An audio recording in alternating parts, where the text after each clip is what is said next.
মেজদাকে বোঝাই যাচ্ছে না।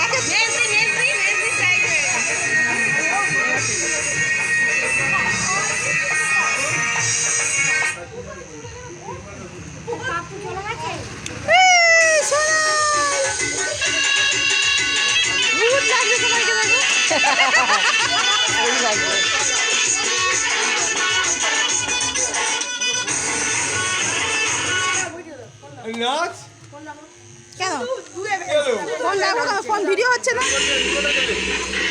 আমি একটু আসো আমার